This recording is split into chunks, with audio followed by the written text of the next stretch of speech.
ओम सभी को नमस्ते। मंत्रोच्चारण। ओम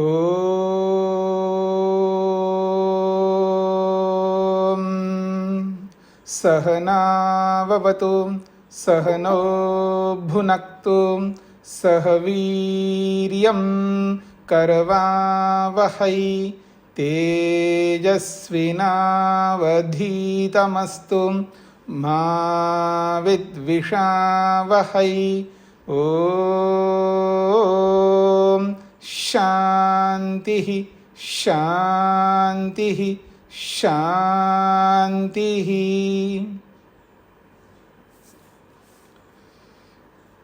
योग दर्शन की 73वीं कक्षा है। समाधिपाद के 28वें सूत्र तक हमने विचार किया है। आज सिस्टम थोड़ा काम नहीं कर रहा था तो टाइम लगा प्रारंभ करने में। आइए पिछले प्रसंग को लेकर के तज्जपस्तदर्थ भावनम, उससे पहले तस्य वाचक प्रणवः, और उससे भी पहले हमने गुरु को समझने का प्रयत्न किया है, सर्वज्ञ को समझने का प्रयत्न किया है और ईश्वर के ईश्वरत्व को समझने का प्रयत्न किया। एक श्रृंखला है ये। ईश्वर किसे कहते हैं तो स्पष्ट किया है क्लेश कर्म विपाकाशय सूत्र से। फिर उसी को सर्वज्ञ स्पष्ट किया है और उसी को गुरु कहा है। और उस गुरु रूपी सर्वज्ञ रूपी क्लेश कर्म और फल और उनके संस्कारों से रहित जो ईश्वर है उसका नाम क्या है तो तस्य वाचक प्रणव कह करके उसके नाम को स्पष्ट किया है। और इतना सब कुछ होने के बाद में ये स्पष्ट किया है यदि उसका जप करते हैं और वो भी अर्थ की भावना से जप करते हैं तो क्या उपलब्धि होती है। तज्जपस्तदर्थ भावनम, इसको यथार्थ रूप में जब हम जप करते हैं तो उसकी उपलब्धि क्या होती है, इसको लेकर के अगले 29वें सूत्र में स्पष्ट किया जा रहा है। किंच अस्य भवति, किम च अस्य भवति, इस जप का क्या फल होगा। तज्जपस्तदर्थ भावनम के माध्यम से जो जप किया जाता है तो उस जप का अस्य, उस जप का किम भवति, क्या फल होता है। तो जप का फल बताया जा रहा है, बहुत महत्वपूर्ण है। ततः प्रत्यक चेतनाधिगमोप्यंतराया भावाश्च, ततः प्रत्यक चेतना अधिगमः, प्रत्यक चेतनाधिगमः अपि अंतराय अभावः च। दो बहुत महत्वपूर्ण उपलब्धियां बताई जा रही हैं यहाँ पर। जप का फल बताया जा रहा है। ततः, उस जप को करने से प्रत्यक चेतनाधिगम, चेतन का अधिगम प्राप्ति। प्रत्यक कहते हैं अंतर, अंदर रहने वाला। आत्मा तो शरीर के अंदर है,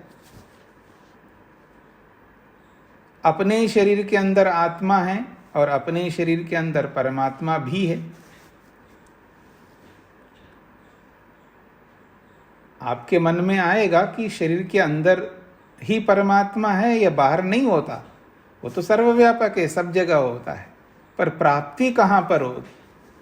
ईश्वर की प्राप्ति यदि होती है या ईश्वर का दर्शन यदि कहीं होता है वो शरीर के अंदर ही होता है। हमारे अपने ही शरीर के अंदर परमात्मा का दर्शन होगा, शरीर से बाहर तो नहीं हो सकता। इसीलिए कहा जा रहा है प्रत्यक चेतनाधिगमा, अंतरात्मा की प्राप्ति होती है। अधिगमा का अर्थ है प्राप्ति, चेतन का अर्थ आत्मा या परमात्मा, दोनों ले सकते हैं। और प्रत्यक का मतलब अंतः, अंदर। तो प्रत्यक चेतन अधिगम, अंतरात्मा की प्राप्ति। जो शरीर के अंदर रहने वाला आत्मा है, शरीर के अंदर रहने वाला जो परमात्मा है, ये दोनों ही आत्मा स्वरूप है, दोनों चेतन है। तो कहा जा रहा है उस जप के माध्यम से अंतरात्मा की प्राप्ति होती है, अर्थात अंतरात्मा का दर्शन होता है। और ये अंतरात्मा कौन है? यदि जीवात्मा को लेंगे अंतरात्मा, फिर अपि का अर्थ है भी।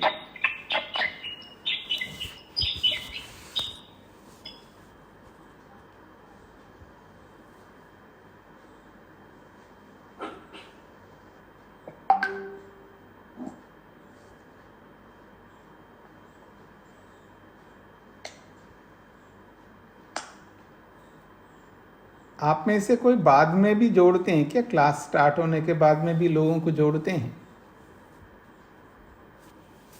तो आइए, अपि का अर्थ है भी, प्रत्यक चेतनाधिगमा अपि, अंतरात्मा का दर्शन भी होता है या अंतरात्मा की प्राप्ति भी होती है। तो भी शब्द इसलिए बोला जा रहा है, इससे पहले कुछ और होता है। अर्थात यहां पर यह स्पष्ट किया जा रहा है आत्मा का भी दर्शन होता है, आत्मा का भी। अब देखिए, हम जप कर रहे थे किनका? परमात्मा का। तो परमात्मा का दर्शन तो होता ही होगा, जीवात्मा का भी दर्शन होता है।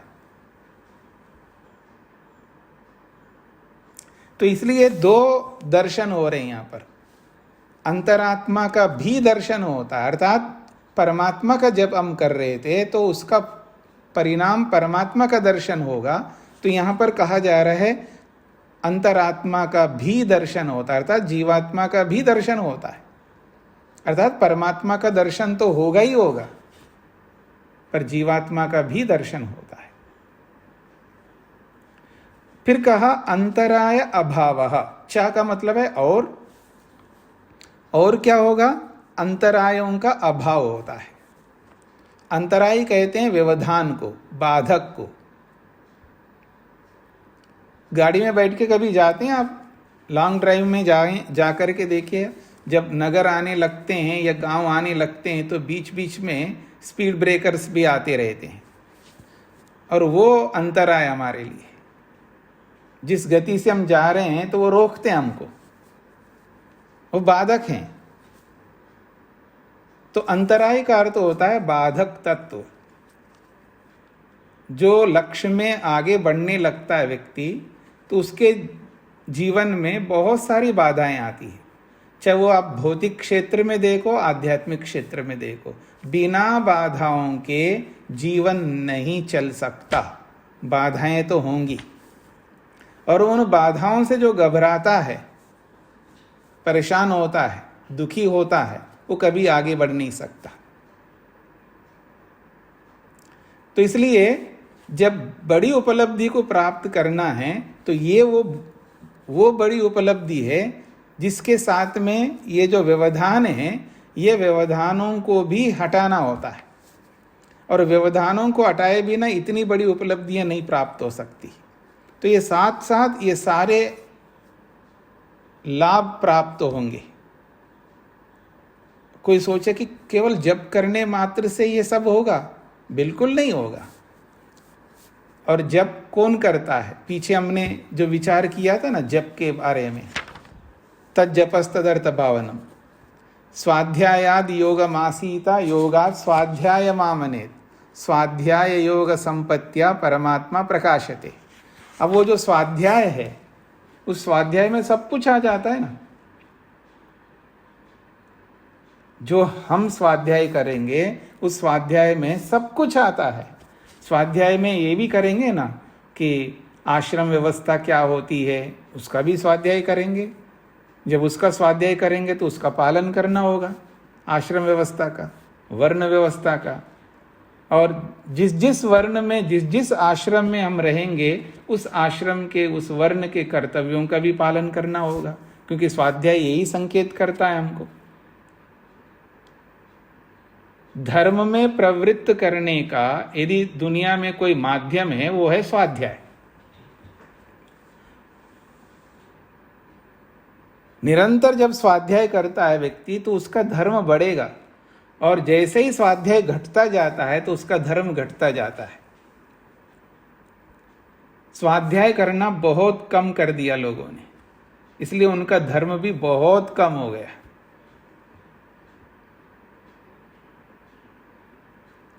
अथवा उल्टा स्वाध्याय करता है व्यक्ति, गलत स्वाध्याय करता है, अनुचित स्वाध्याय करता है, तो भी धर्म घटेगा।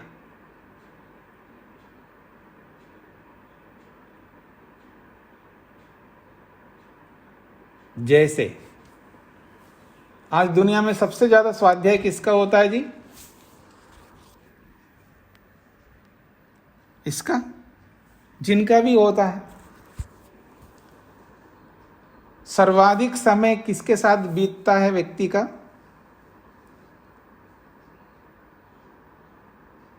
आप सोचिएगा। तो उसमें जो भी आता है, जो भी उसमें भेजा जाता है, वो क्या है? स्वाध्याय ही है ना वो, एक प्रकार से।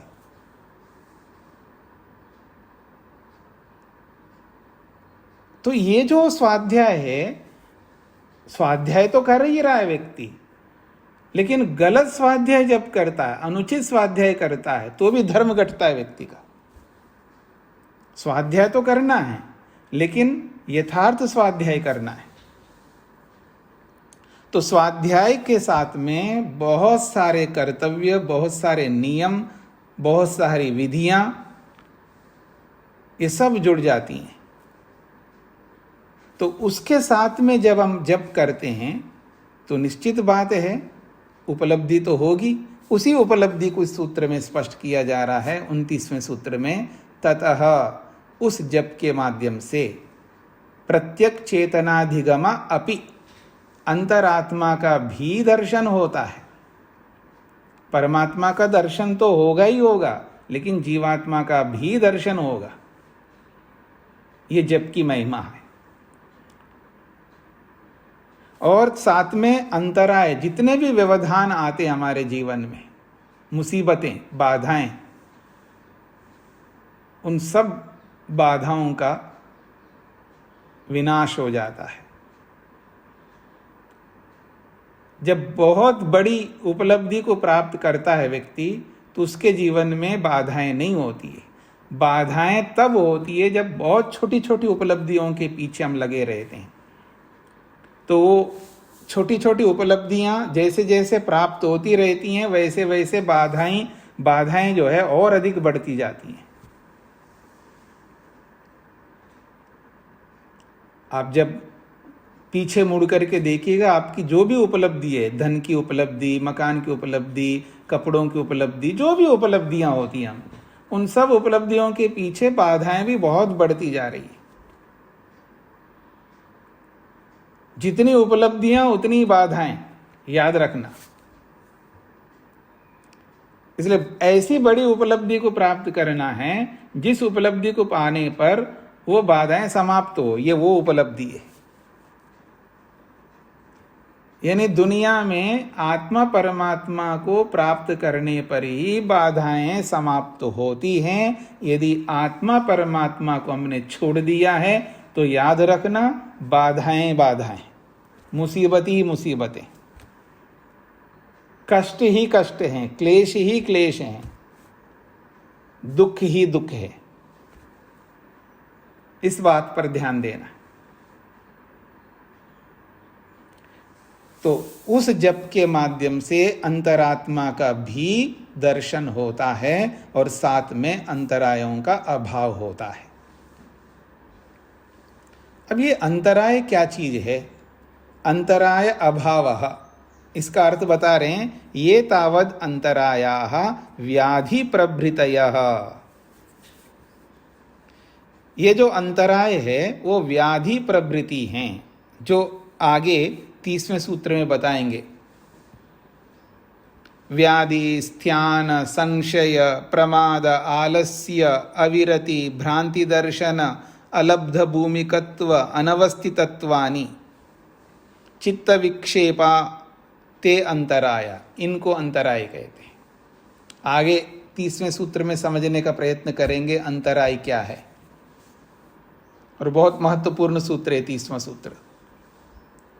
तो ये तावद अंतराया, जो अंतराय हैं वो व्याधि प्रभृतयः, व्याधि प्रभृति का मतलब आदि, इत्यादि बोलते हैं ना आप लोग, इत्यादि के लिए यहाँ प्रभृति शब्द का प्रयोग हुआ है।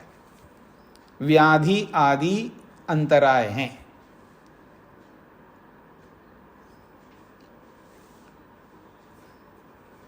ये तावद अंतराया व्याधि प्रभृतयः ते तावद ईश्वर प्रणिधानात् न भवन्ति। कहते हैं कि जो व्याधि प्रवृत्ति यानी व्याधि स्थान संशय आदि जो अंतराय हैं वो ईश्वर प्रणिधान को कर लेने से न भवन्ति, नहीं होते हैं। वो अंतराय जीवन में इतने अंतराय है, इतने बाधक है व्यक्ति के जीवन में, जैसे ही व्यक्ति का पिटारा खुलता है ना तो बाधाएं बाधाएं उनके सामने आपको दिखाई देंगी। और ईश्वर प्रणिधान जब व्यक्ति करता है तो ये अंतराय नहीं होते हैं। ये महर्षि वेदव्यास कहना चाह रहे हैं, समझने का प्रयत्न करना। ये तावद अंतराया, जो अंतराय कहते हैं, जो व्याधि स्थान आदि, ते वे अंतराय ईश्वर प्रणिधानात् न भवन्ति, ईश्वर प्रणिधान कर लेने से नहीं होते हैं। यानी बाधाओं को समाप्त करना हो तो ईश्वर प्रणिधान करना होगा। और ईश्वर प्रणिधान क्या है ये तो आप जान चुके हैं विस्तार से।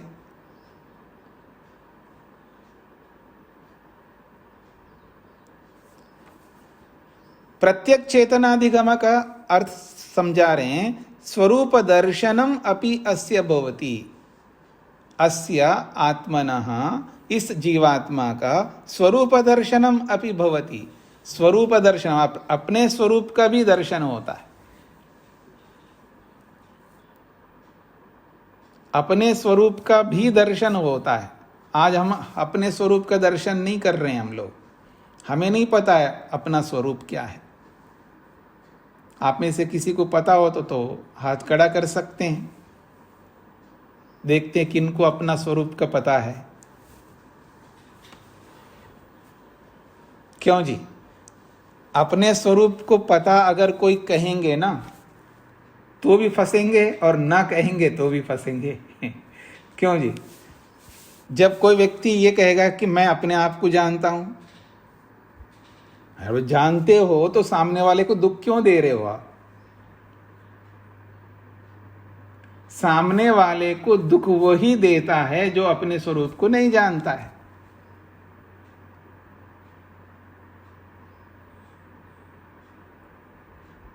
कितना दुख देते हैं हम लोग एक दूसरे को, और तो और पति कितना देता है दुख पत्नी को, और पत्नी कितना दुख देती है पति को। यानी आप देख सकते हैं हर व्यक्ति को दुख दे रहा होता है।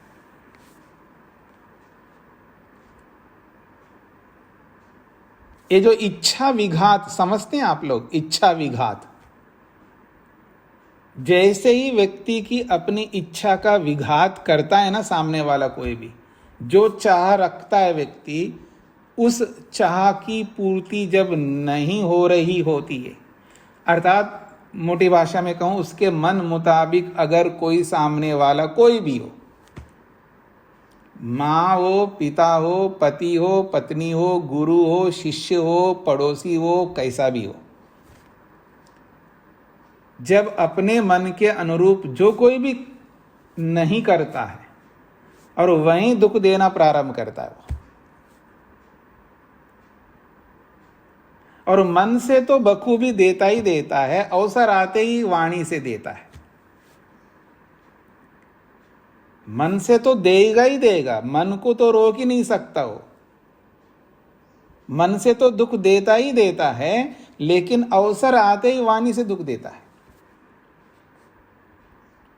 और बड़ा अवसर आए तो शरीर से भी दे देगा।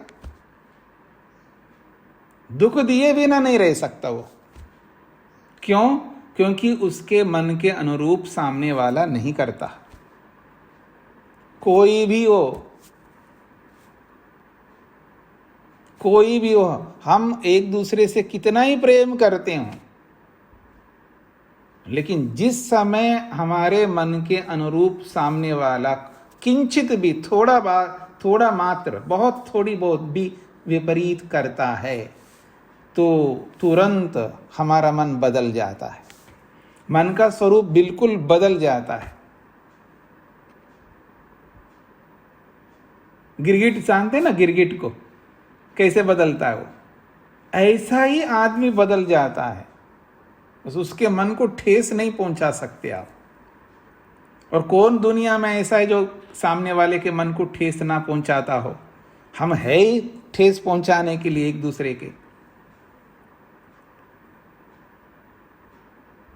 तो इसलिए ये नहीं कह सकते मैं अपने आप को जानता हूं। हाँ, अगर जो अपने आप को जानता है तो वो बिल्कुल दूसरे को कोई दुख ही नहीं दे सकता। यही आत्मा के स्वरूप को समझने का पहचान है।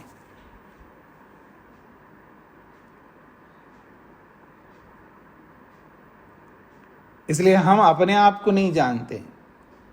हाँ, ये अलग बात है, सामने वाले को तो बहुत जानने की चेष्टा करते रहते हम, जान नहीं पाएंगे। हाँ, याद रखना, कितनी चेष्टा करते जाओ सामने वाले को, मैं बहुत जानता हूँ इसके बारे में, इसको तो मैं बचपन से जानता हूँ, इसको तो सालों से जानता हूँ, कुछ नहीं जानते हम सामने वाले को। फिर भी हमारी चेष्टा रहती है कि सामने वाले को जानूं। खुद को जानने की चेष्टा को बंद कर दिया हमने और सामने वालों को जानने की चेष्टा बढ़ा दिया हमने। पर यहां पर उल्टा है, ईश्वर प्रणिधान ऐसा करने नहीं देगा। ईश्वर प्रणिधान आदमी को बदल देता है। ईश्वर प्रणिधान जो है वो आदमी को ही बदल देता है।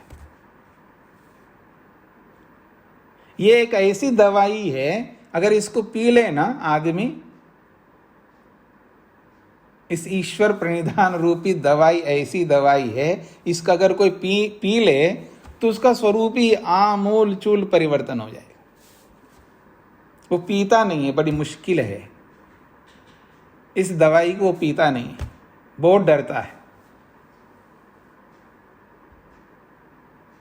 तो ईश्वर प्रणिधान करने से जितने भी दोष आप कह सकते हैं, जितने भी अंतराय आप कह सकते हैं, जितनी भी ये व्याधि, स्त्यान, संशय आदि जितने भी बाधक तत्व हैं, ये सब समाप्त होते हैं ईश्वर प्रणिधान से। और साथ में कहा है, स्वयं का स्वरूप का भी पता लगता है, मेरा क्या स्वरूप है। जब व्यक्ति का अपने स्वरूप का पता लगता है ना, तो सामने वाले का स्वरूप का भी पता लगता है।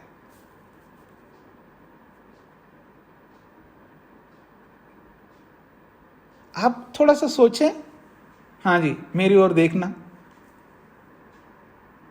सामने वाला भी खूब पी लिया और ये भी खूब पी लिया, दोनों पिए हैं, खूब पियक्कड़ हैं दोनों, आकंठ दोनों पी रखे हैं।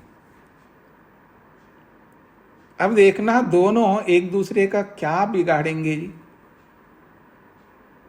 कुछ समझ में आ रहा है आपको मैं क्या कहना चाह रहा हूं? इतना पिया है, होश में नहीं है दोनों, और दोनों एक जैसे हैं, और दोनों एक दूसरे को कुछ भी नहीं कर सकते, और दोनों बैठ गए नाव में और नाव चलाते जा रहे हैं, चलाते जा रहे हैं, चलाते जा रहे हैं। सवेरा हो गया था, हाँ जी पहुंच गया, देखा तो नाव तो खुला ही नहीं, खूंटे से नाव खुला नहीं। ये स्थिति है हमारी, याद रखना।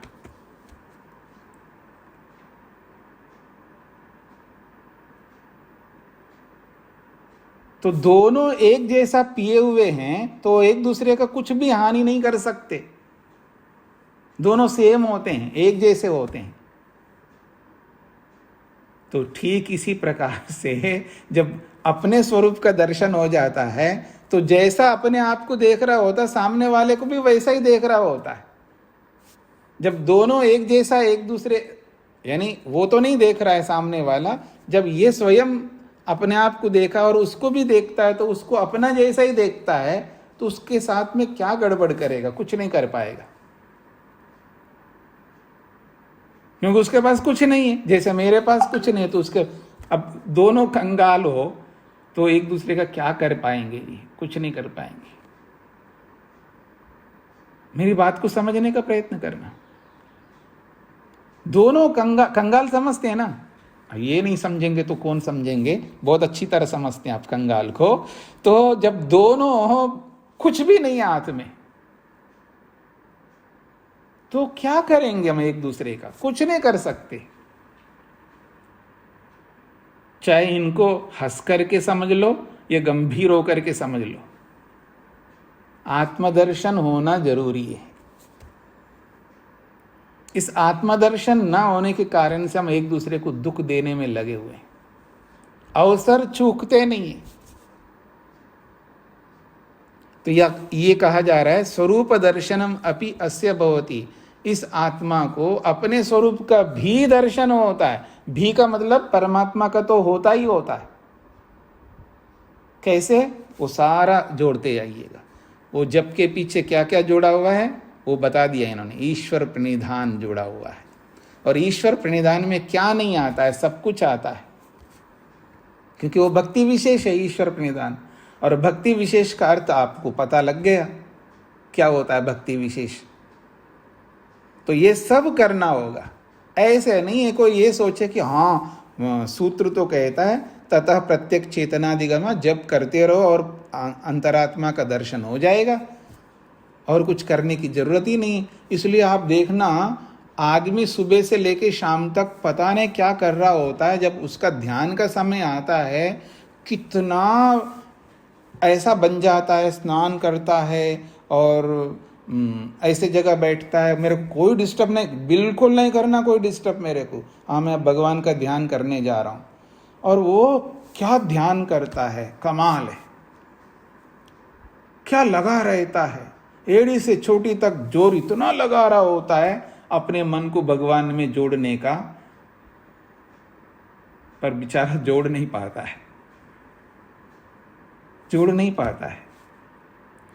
अगर इतना ही आसान हो तो मैं कहा करता हूं प्राय लोगों को, कोई कहता है कि बड़ा आनंद आया जी ध्यान करके, अच्छा आपने कितना ध्यान किया है जो आनंद आया आपको? आधा घंटा, 1 घंटा? जाओ ना उधर थिएटर में, 2.5-3 घंटे बैठ के बड़ा आनंद ले सकते आप। उसके बाद क्या होगा? वापस वही। तो ये ध्यान भी ऐसा ही है कि आधा 1 घंटे का बड़ा आनंद आए, उसके बाद में फिर वैसे ही करता है व्यक्ति, वही गुस्सा, वही ईर्ष्या, वही पता नहीं क्या क्या करता रहता है। तो ऐसा ध्यान का विशेष औचित्य नहीं है। हाँ, बशर्त ये जीवन को परिवर्तित करता रहे ये ध्यान। अगर ये जीवन को बदलता नहीं है हमारा ध्यान, जो भी हमारा स्वाध्याय है, हमारा ईश्वर प्रणिधान है, हमारा ये पढ़ना है, जो भी हम करते हैं आध्यात्मिकता के नाम से, जितना भी हम करते हैं, अगर इनको करने पर हमारे जीवन में बदलाव आ रहा है तब तो ये सब करना उचित है। आप देखेंगे ना, आदमी 50 साल हो गए संध्या करते हुए,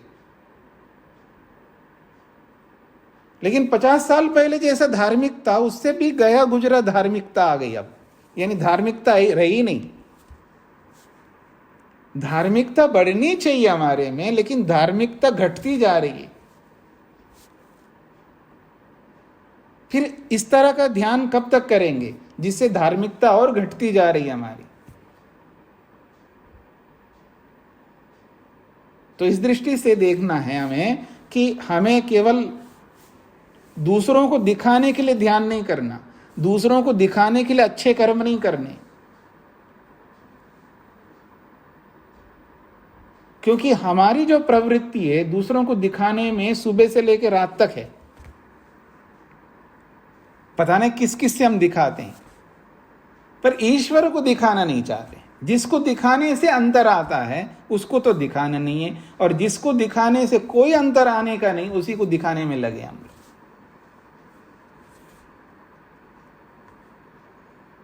तो हम मनुष्यों को दिखाना चाहते हैं,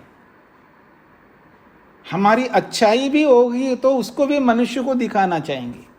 हमारे अच्छे कर्म भी हम मनुष्य को दिखाना चाहते, उसको जताना चाहते हैं कि मैं अच्छा आदमी हूँ, या मैं अच्छा कर्म करता हूँ, मैं धार्मिक कर्म करता हूँ, मैं जब ध्यान आदि करता हूँ, मैं हवन करता हूँ, मैं दान देता हूँ, मैं ये देता हूँ। हम आदमियों को दिखाना चाहते हैं, परमात्मा को नहीं दिखाना चाहते। और जो परमात्मा को दिखाने की चेष्टा करता है वो ईश्वर प्रणिधान करेगा। ईश्वर प्रणिधान करते ही उसके मन में कभी लेश मात्र भी नहीं आएगा मैं किसी को दिखाऊं, मनुष्य को, बल्कि मनुष्यों को दिखाना वो बचता है, दिखाना ही नहीं चाहता। कि मनुष्यों को दिखाते ही ईश्वर को दिखाना बंद हो जाता है, याद रखना। इस सिद्धांत को समझने का प्रयत्न करना। यदि हम मनुष्य को दिखाने की चेष्टा करेंगे ना, ईश्वर को दिखाना बंद हो गया, वो रास्ता बंद हो जाता है हमारा। क्योंकि एक ही को दिखा सकते हम, या तो ईश्वर को या मनुष्य को। हाँ, जो बड़े लोग होते हैं, चाहे वो माता पिता या जो भी गुरु आचार्य जो भी होते हैं, जिनको बड़ा, उनको समझाने के लिए, अपने नीचे के लोगों को बताने के लिए, उनको प्रेरित करने के लिए अगर वो दिखाते हैं, वो एक अलग विषय होता है। उस दिखाने के पीछे उद्देश्य, भावना सबसे ऊपर काम आती है। हमारे सारे कर्म एक जैसे दिखते हैं, जिनको हम अच्छे कर्म कहते हैं, वो अच्छे कर्म योगी करता है, वही अच्छा कर्म हम भी करते हैं, लेकिन उन दोनों के कर्म एक जैसे दिखते हैं। खाता वो भी है, चाव से वो भी खा रहा है, चाव से हम भी खा रहे हैं, चाव से वो भी पहन रहा है, चाव से हम भी पहन रहे हैं। सारे कर्म हम एक जैसे करते हैं दोनों, लेकिन उन दोनों कर्मों के पीछे जो भावना है वो मुख्य काम करती है। वो किस भावना से, किस उद्देश्य से, किस लक्ष्य से वो कर्म किया जा रहा है। और वो जो भावना है, यदि मनुष्य को दिखाने का है, या मनुष्य को प्रसन्न करने का है, मनुष्य को अपना बनाने का है, मनुष्य को अपने अनुकूल बनाना, यानी मनुष्य को टारगेट बना करके अगर कोई अच्छा कर्म होता है, तो समझ लेना वहीं हमारा रास्ता बंद हो जाएगा, ईश्वर वाला। फिर वो दरवाजा खुलना मुश्किल हो जाएगा। आपने कभी देखा ना, कुछ जगहों पर इतने ताले लगाते हैं, इतने ताले लगाते हैं, उतने सारे तालों को खोलने में बहुत टाइम चला जाता है। तो ऐसे ही ताले लगते जाएंगे ईश्वर के दरवाजा पर हमारे, यदि मनुष्य को दिखाने की चेष्टा हम करने लग जाएंगे तो। इसलिए भावना बहुत महत्वपूर्ण है। तो कहा है कि ईश्वर प्रणिधान करने से स्वयं का स्वरूप का भी दर्शन होता है और अंतराय भी हट जाते हैं। यथेव ईश्वर पुरुषः शुद्ध प्रसन्नः केवल अनुपसर्ग तथा अयमपि, बहुत बड़ी बात कही है। यथा एव ईश्वरः, जैसा कि ये ईश्वर पुरुष है, क्योंकि परमात्मा को भी पुरुष कहते हैं, पुरुषयात् पुरुषः, पुरीशयात् पुरुषः, ये ऋषि लोग कहते हैं। यानी इस पूरी सृष्टि को, ब्रह्मांड को एक पुर माना है। पुर यानी नगर, पुर का अर्थ होता है नगर, और उस नगर में बहुत कुछ होता है। तो ये पूरी सृष्टि एक नगर जैसा है, और इस नगर में, इस पुर में जो रहता है उसको पुरुष कहते हैं। ये तो परमात्मा के लिए है। और ये जो हमारा शरीर है, ये भी इसको पुर कहते हैं, इसको भी नगर कहते हैं, क्योंकि इस नगर में भी बहुत हैं। यदि आप शरीर विज्ञान की दृष्टि से देखिएगा, दिमाग काम करना बंद हो जाएगा। अगर शरीर विज्ञान की दृष्टि से अगर आप शरीर को देखेंगे, तो शरीर में इतना कुछ है, इतना कुछ है, इतना बड़ा लंबा जाल बिछा हुआ है शरीर के अंदर, आश्चर्य होता है। इसलिए तो कहा यथा ब्रह्मांडे तथा पिंडे, यथा पिंडे तथा ब्रह्मांडे। तो इसलिए मनुष्य को भी पुरुष इसलिए कहते हैं, इस शरीर रूपी पुर में वो रहता है। शरीर रूपी नगर में, पुर में ये विराजमान होता है, इसलिए मनुष्य को भी पुरुष कहते हैं, और ब्रह्मांड रूपी पुर में रहने वाला परमात्मा को भी पुरुष कहते हैं। इसलिए यहां पर कहा यथा एव ईश्वरः पुरुषः, जैसा कि ये ईश्वर पुरुष भी है। और कैसा है? शुद्धः, वो शुद्ध है, पवित्र है।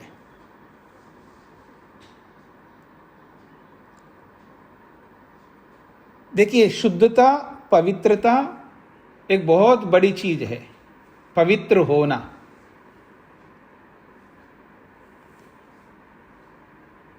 परमात्मा शुद्ध है, किस हिसाब से शुद्ध है? मतलब उसकी शुद्धता क्या है? किस बेस पर, किस आधार पर परमात्मा को हम शुद्ध ठहरा देंगे?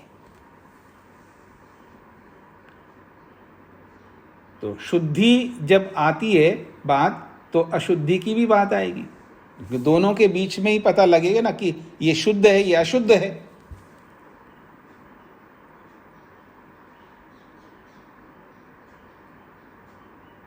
मैं आपसे पूछूं, आप शुद्ध हैं या अशुद्ध हैं? जिधर भी देखो उधर ही अशुद्धि दिखती है। नहीं जी, बिल्कुल, मैं तो स्नान करके बैठा हूं।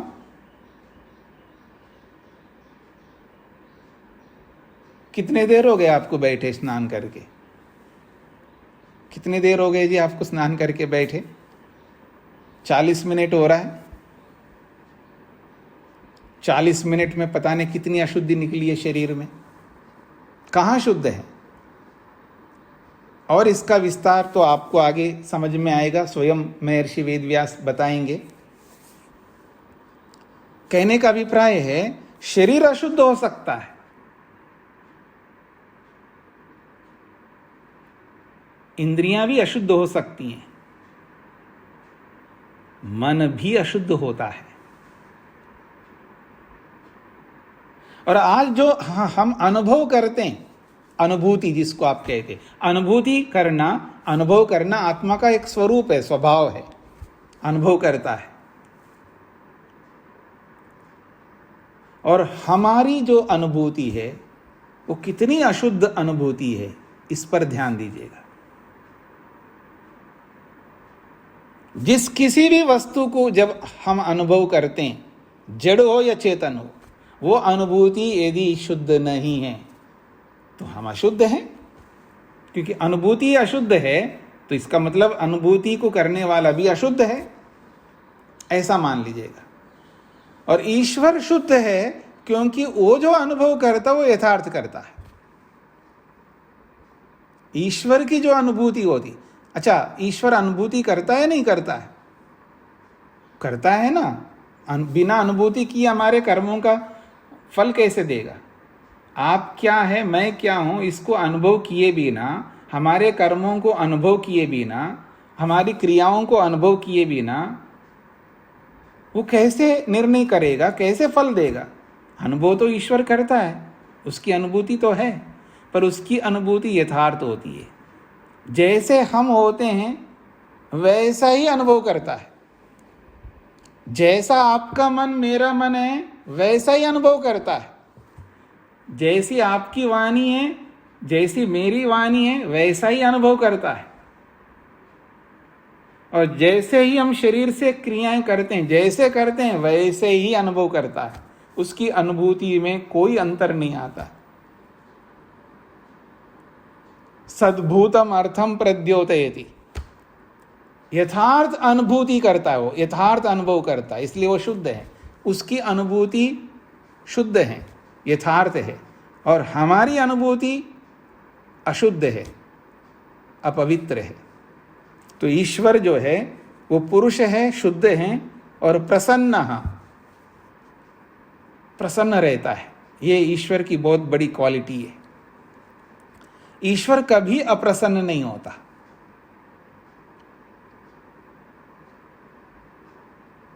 और हम घड़ी घड़ी अप्रसन्न होते हैं। किसी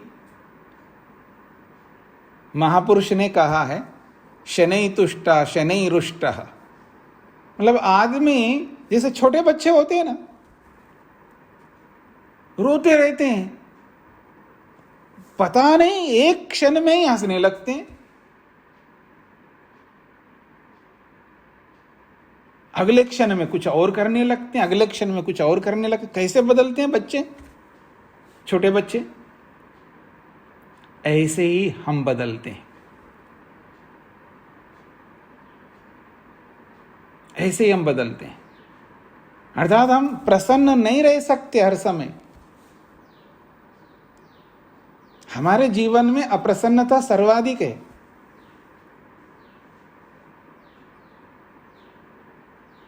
क्योंकि जहां जहां हमने जैसी जैसी अपेक्षा की है, वहां वहां वैसी अपेक्षा की पूर्ति हम नहीं करते हैं, कोई नहीं कर सकता। और अपेक्षा की जब पूर्ति नहीं होती है तो प्रसन्न कोई नहीं हो सकता। हमने अपेक्षा की है, हमने एक्सपेक्टेशन रखा है और उसकी पूर्ति नहीं हुई है और हम प्रसन्न हो जाएं, ये तीन काल में संभव नहीं है।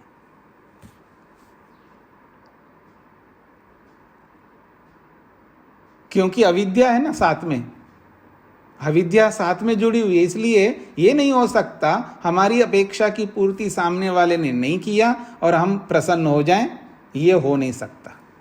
तो हमारे जीवन में अप्रसन्नता सर्वाधिक है, कूट कूट करके भरी हुई है। और ईश्वर में तो प्रसन्नता ही प्रसन्नता है, अप्रसन्नता का कोई प्रश्न ही नहीं है, क्योंकि वहां कोई अविद्या नहीं है। और केवल अकेला ही है ईश्वर, 2 4 5 10 50 या जितने भी, ऐसा नहीं है। साक्षात देखिए महर्षि वेदव्यास क्या कहना चाहते हैं, केवल अकेला है। ये परमात्मा के स्वरूप बताया जा रहा है, याद रखना। ये जीवात्मा का स्वरूप नहीं है, परमात्मा का स्वरूप है। वो केवल अकेला है।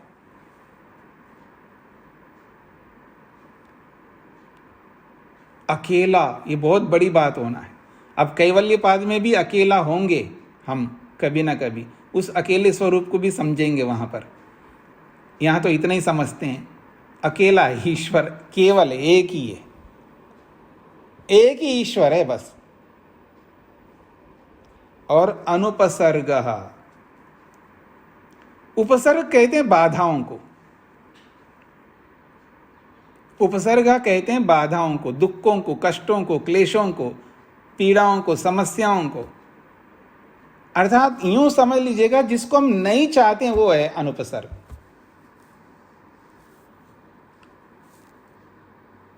तो ईश्वर कैसा है, वो अनुपसर्ग है, यानी उपसर्गों से रहित है, यानी बाधाओं से, क्लेशों से, समस्याओं से, मुसीबतों से बिल्कुल रहित है। ईश्वर के सामने कोई भी उपसर्ग नहीं हो सकता, कोई भी बाधा नहीं हो सकती, किसी भी प्रकार की कोई बाधा नहीं हो सकती। इसलिए ईश्वर कैसा, वो अनुपसर्ग है। तथा अब अपने ऊपर आ रहा है, जीवात्मा के ऊपर आ रहा है। जैसे ईश्वर ईश्वर है, यथा ईश्वरः पुरुषः शुद्धः प्रसन्नः केवलः अनुपसर्गः, ये सब ईश्वर के विशेषण हो गए।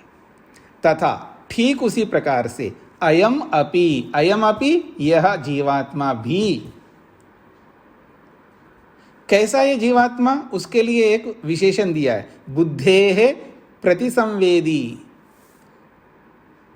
बुद्धि का मतलब है मन, मन के द्वारा देखने वाला है, स्वयं नहीं देखता ये जीवात्मा। पीछे बताया था ना, ये स्वयं नहीं देख सकता, स्वयं अनुभव नहीं कर सकता, मन के माध्यम से अनुभव। तो बुद्धेः प्रतिसंवेदी, बुद्धि से देखने वाला, बुद्धि से अनुभव करने वाला। यहाँ बुद्धि शब्द मन के लिए आया है।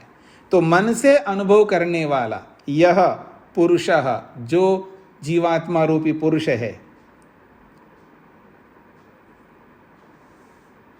तम अधिगच्छति, उसको समझ लेता है, वो अपने स्वरूप को भी समझ लेता है।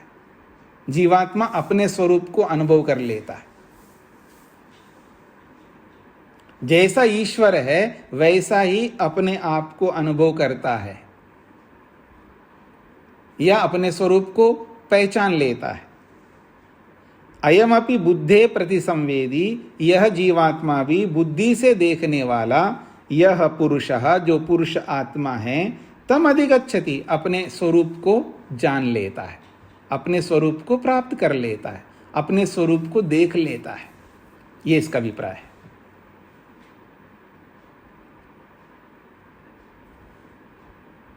तो पूरा सूत्र आपके सामने आया है, भाष्य भी सामने आया है। ततः प्रत्यक चेतनाधिगमः अपि अंतराय अभावश्च, और भाष्य भी आपके सामने आया है। अब आपको कुछ पूछना हो तो पूछ सकते हैं।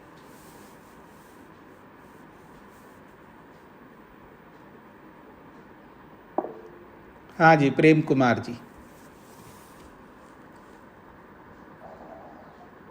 नमस्ते।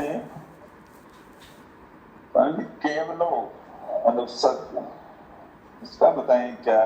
केवला का मतलब अकेला। माइक बंद करिएगा। केवला का अर्थ है, ये सब ईश्वर के विशेषण हैं। केवला का मतलब वो अकेला है।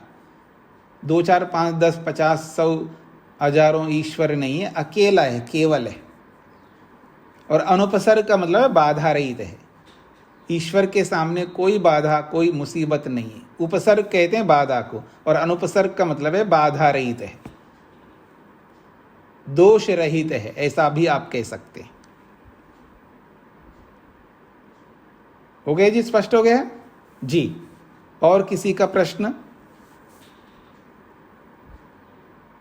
प्रमोद जी। नमस्ते स्वामी जी। जी स्वामी जी, जैसे अभी यहाँ बताया है कि परमात्मा के साक्षात्कार के साथ, या परमात्मा की तरफ से आत्मा जीवात्मा का भी साक्षात्कार कर देता है, तो इसमें ये ईश्वर प्राणी ध्यान के द्वारा, तो जो हम पहले पढ़ चुके हैं कि पहले संप्रज्ञात समाधि में जीवात्मा का साक्षात्कार होता है, तो उसमें और इसमें किस प्रकार से भिन्नता है, जरा ये स्पष्ट। कोई भिन्नता नहीं है। ये मोटे तौर पर बोला जा रहा है, यानी जप करने से अंतरात्मा का भी दर्शन होता है, अर्थात परमात्मा का भी दर्शन। यहाँ ये नहीं कहना चाहते हैं कि परमात्मा का दर्शन पहले होगा और बाद में जीवात्मा का दर्शन होगा। ये प्रक्रिया नहीं बताए जा रहे हैं।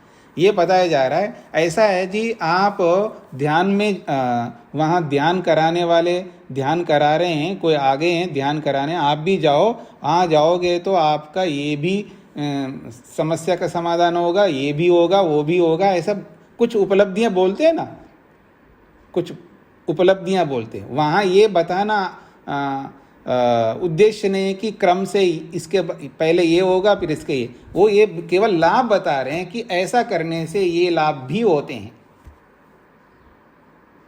लाभ दिखाना वहाँ उद्देश्य है, वहाँ क्रम दिखाना उद्देश्य नहीं। यहाँ क्रम दिखाना उद्देश्य नहीं है, लाभ दिखा रहे हैं। यानी जप कर लेने से, ईश्वर प्रदान कर लेने से आत्मा भी मिलता है, परमात्मा भी मिलता है, ये भी होता है, अंतराय भी अटते हैं, ये सब बताया है। तो यानी उद्देश्य क्या बता रहे यार, बड़ी बड़ी उपलब्धियां होती है, ये बताना इसका उद्देश्य है, ना कि ये क्रम नहीं है कि पहले परमात्मा मिलेगा उसके बाद जीवात्मा का भी दर्शन होगा। ये इसका उद्देश्य नहीं है जी। और अनिल जी। तो ये अंतिम में लिखा है एम अभी बुद्धे है तति संवेदी यह पुरुषः। हाँ जी, तो कहते हैं तथा का मतलब है उसी प्रकार, जिस प्रकार ईश्वर पुरुष है, शुद्ध है, प्रसन्न है, केवल है, अनुपसर्ग है, तथा उसी प्रकार अयम अपि ये जीवात्मा भी। और कैसा है जीवात्मा? बुद्धे प्रति संवेदी, जो बुद्धि से देखने वाला है, बुद्धि से अनुभव करने वाला है। यह पुरुष, जो पुरुष आत्मा है, जो कि बुद्धि से देखने वाला है, तम अधिगच्छति, अपने स्वरूप को जान लेता है। क्योंकि गम धातु का अर्थ है ज्ञान, गमन, प्राप्ति, 3 अर्थ होते हैं। तो यहाँ अधिगच्छति का मतलब है तम आत्मानम अधिगच्छति, उस आत्मा को जान लेता है या प्राप्त कर लेता है या समझ लेता है या दर्शन कर लेता है, ऐसा अर्थ है। जी हाँ जी, और कौन प्रश्न करिएगा? आपको प्रश्न करना चाहिए। वेद प्रिया जी। स्वामी जी, जैसे अभी हुआ कि जब और ईश्वर प्रणिधान से अंतरायु का अभाव हो जाता है, तो स्वामी जी क्या इसको ऐसे समझेंगे विवेक ख्याति होने से ही ईश्वर प्रणिधान होगा, तो बाधाओं तो के रूप में लगती नहीं है, क्योंकि विवेक ख्याति हो जाती है, जैसा जो वस्तु जैसी है वैसा देखता है, तो बाधाएं उसको भासती नहीं है, उसको लगती नहीं है। ऐसा है कि देखिएगा, ये बहुत सारे लोगों के मन में ये बात आती है, पहले ये कर लो, उसके बाद ये होगा, इसके बाद ये होगा, इसके बाद ये होगा।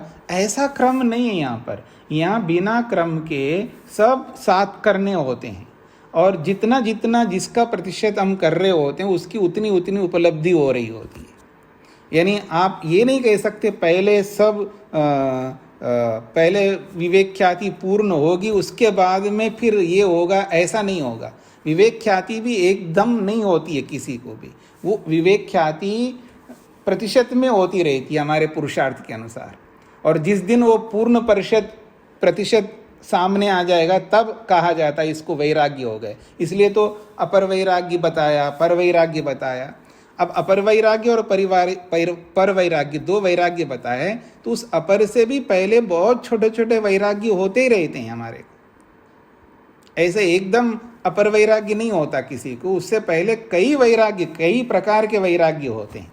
वो छोटे छोटे वैराग्य होते हैं, वो किसी को भी हो रहे होते हैं, लेकिन उन छोटे छोटे वैराग्यों को बूंद बूंद मिला करके ही तो घड़ा भरता है, ऐसे समझ लीजिएगा। तो ये सब जो है हमारे पुरुषार्थ के ऊपर, हमारे प्रतिशत के ऊपर होता है। जिस जिस विषय में हमने जितना जितना पुरुषार्थ किया, जितना प्रतिशत किया, उसका फल उतना उतना मिलता जाता है। और जब वो बहुत बड़ा घड़ा जैसा भरने लगता है तब बड़ी उपलब्धि सामने आ जाती है, ऐसा समझना है। स्पष्ट हो गया जी? हाँ जी, महिमा जी। नमस्ते स्वामी जी। जी स्वामी जी, मुझे ये स्पष्ट नहीं हुआ जो अंत में लिखा ना, वैसे ही आत्मा अपने स्वरूप को देख या प्राप्त कर लेता है। जी जी, आत्मा अपने स्वरूप को देखता है, इसमें ईश्वर के गुण बताए गए हैं, तो आत्मा अपने स्वरूप को कैसे देखता है? जैसे मतलब तुलना नहीं समझ में आई, दोनों में तुलना क्यों की गई? ऐसा है कि प्रसंग चल रहा है, जप करना है, ठीक है, तो जप करते करते परमात्मा का दर्शन होता है। तो कोई सोचे यहाँ तो जीवात्मा का दर्शन तो पता है नहीं है, जप करने से, जप करने से परमात्मा का दर्शन होता है बताया जा रहा है ना, क्योंकि जप किसके लिए बोला है? परमात्मा का बोला है। तस्य वाचक प्रणव तज्जपस्तदर्थ भावनम। तो परमात्मा का जप करो, अर्थ सहित जप करो, तो उसका क्या फल मिलेगा? तो परमात्मा का दर्शन होगा। तो परमात्मा का दर्शन करवा रहे हैं जप से, तो जीवात्मा का दर्शन तो पता है नहीं यहाँ पर, इसलिए बताना चाह रहे हैं जीवात्मा का भी दर्शन होगा, वो प्रोसेस से ही होगा। तो फल बताना यह मुख्य है, क्रम बताना मुख्य नहीं है। ईश्वर के गुण ये मतलब सिर्फ यही इसी प्रकार के गुण क्यों बताए गए, ये चार गुण? नहीं, आप कोई भी आत्मा में भी घटित होते हैं ये गुण। कौन से वाले? आत्मा, ये जो चेतन और ये निर्विकार, शुद्ध, प्रसन्नता और मतलब जो ये सब बताया यहाँ पर। हाँ, तो चार गुण देखिए, दोनों में घटते, दोनों एक ही जाति के हैं, तो अब क्या करें? अब वो घटेंगे ना, जब एक ही जाति वाले मिलेंगे तो उस जैसे दिखेंगे ना सारे। और केवल, जैसे केवल गुण तो नहीं घटता। देखिए, केवल का मतलब केवल ये गुण नहीं है, ये बताया जा रहा अकेला है। केवल का मतलब है अकेला होना, एकत्व को बताया जा रहा है। अर्थात हम जैसे, हम आज अकेले नहीं हैं, हमारे साथ मन जुड़ा हुआ है, हमारे साथ इंद्रियां जुड़ी हुई है, हमारे साथ शरीर जुड़ा हुआ है, शरीर के अंदर भी बहुत कुछ जुड़े हुए हैं, इन सब के साथ हम अटैच्ड हैं, और उसके अतिरिक्त बाहर की चीज़ों से भी हम जुड़े हुए हैं। हम अकेले नहीं हैं। अकेला तब होता है कि जब वो अपने निज स्वरूप को अनुभव करता है, तब समझता है कि ये तो जिसको मैं अपना समझ रहा था वो अपना है ही नहीं है, वो सब परा है, तब वो अकेला होता है। यथार्थ बोध होने पर अकेला होता है। मतलब वैसे ही एग्जाम्पल दिया है 4 गुणों का, कोई ऐसा कोई रिलेशन नहीं है आत्मा और परमात्मा में इसमें। देखिए, एक जाति के होने के नाते रिलेशन तो है ही है, माता पिता का रिलेशन है, सब कुछ है ना। त्वम ही न पिता वसो त्वम माता शतक्रतो बभूवि था। ईश्वर को तो सब कुछ माना है, हमारा तो संबंध ईश्वर के साथ सदा से है। रिलेशन तो है, एक दूसरे को छोड़ करके हम जी नहीं सकते, ईश्वर में ही रहते हम लोग। ये तो रिलेशन तो है ही है, आधार आधेय संबंध है दोनों का। और पिता पुत्र का या पिता पुत्री का या जो भी संबंध आप जोड़ना चाहते वो सब है ईश्वर के साथ में, जो हमको सब कुछ देने वाला है। तो संबंध हम बिना संबंध के कैसे रह सकते हैं?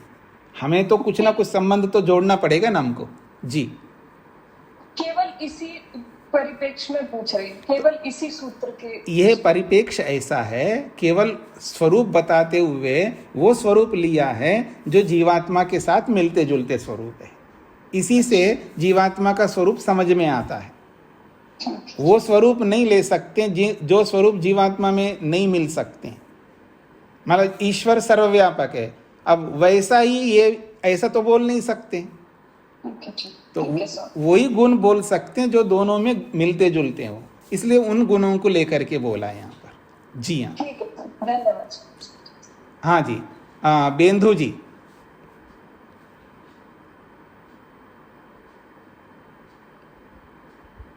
माइक नहीं खोला आपने। अच्छा, ये तावत परंपरा का व्याकरण व्याख्या दिया है, कृपया समझ लीजिए। ये वाक्य निपातो व्याकरण का अर्थ है, कुछ समझ में नहीं आया। फिर बोलिएगा, आप क्या पूछना चाह रहे हैं? तावत अंतरया का व्याख्या निषेध दिया है, तावत निपातो व्याकरण अर्थ है।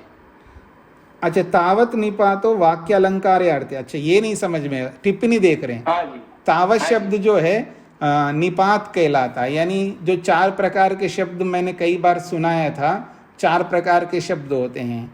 एक संज्ञावाची शब्द होता है, और एक क्रियावाची शब्द होता है, एक उपसर्ग शब्द होता है, एक निपात शब्द होता है। तो ये निपात यानी शब्दों की वैरायटी में एक वैरायटी है जिसका नाम है निपात। तो और ये निपात जो यहाँ पर तावत आया है, ये तावत शब्द यहाँ इसलिए जोड़ा है, ये अलंकार के लिए। जैसे हम मुर्कियाँ नहीं लगाते हैं, गाने वाले अलग अलग मुर्कियाँ लगाते हैं ताकि वो सुनाई देने वालों को बहुत अच्छा सुनाई दे, तो ऐसे ही ये वाक्य को सुंदर बनाने के लिए लगा है ये निपात। ठीक है जी, माइक खोलिएगा और उत्तर दीजिएगा, हाँ या ना, समझ में आया या नहीं आया। जी, समझ में आया जी, अजीत जी बोलिए। अब कोई नया प्रश्न नहीं करेंगे। हाँ जी, अजीत जी बोलिए। मैं दूसरों के लिए कह रहा हूं, कोई और हाथ नहीं खड़ा करेंगे, ये बोल रहा हूं मैं। आपको तो बोलना है, बोलिए।